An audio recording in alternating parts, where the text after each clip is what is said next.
Farmland is the life breath of our world. This is where animals can thrive and people can grow food.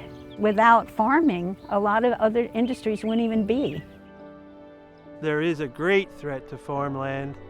Not far from this spot, you only have to go about 2 miles, and there's one house on top of another, and it's encroaching closer and closer and closer, and it hurts deeply when I see gigantic warehouses going on land like this, or housing developments and things of that sort, which you know it will never come back as farmland.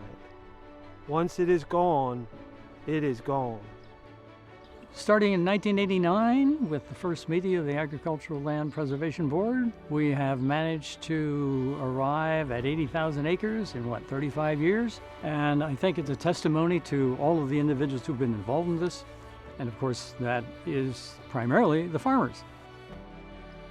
The farmers who have been willing to come forward, preserve their farms in perpetuity. So what they're doing is something that is forever. And so we're going to have a nice cluster in different parts of the county where we're going to have a large number of farms and hopefully preserve what farming should be, the #1 industry in this county.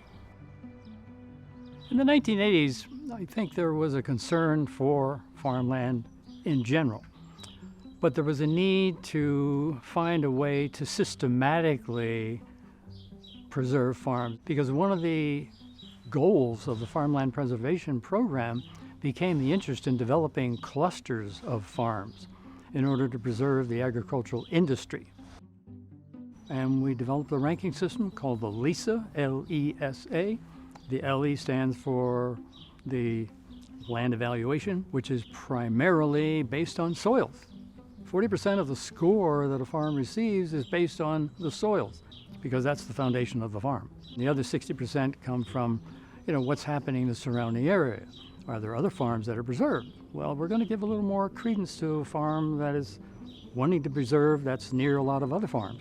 So that's going to increase its score, and the further away it is from development potential. I think the way to look at it is to think of the total amount of farmland available in Berks County. Somewhere in the vicinity of 200,000, 201,000 acres. Preserving 80,000 of that is a very good start, but it's not the end. 80,000 acres is a lot of land. It's 125 square miles. It's kind of like driving to Harrisburg and then taking a turn south and covering all of that ground. And as much as this is a milestone, the hope is that it's a stepping stone. It's a great feeling to know that once I'm not here anymore, and that someone else will be farming this land, which has been done for many, many, many years. If we're going to preserve the agricultural industry in Berks County, we need to have as many of those acres preserved so that we have the farm industry, we have the dairies, we have the feed mills, we have all of those other agricultural implement dealers that are necessary for farmers. Because otherwise the economics of farming just will not support little bits and pieces of farms here and there. It's important to have farms. It's important to have forestry. It's important to have industry. It's important to have home developments. But crowding out farms would be our demise. I really believe that.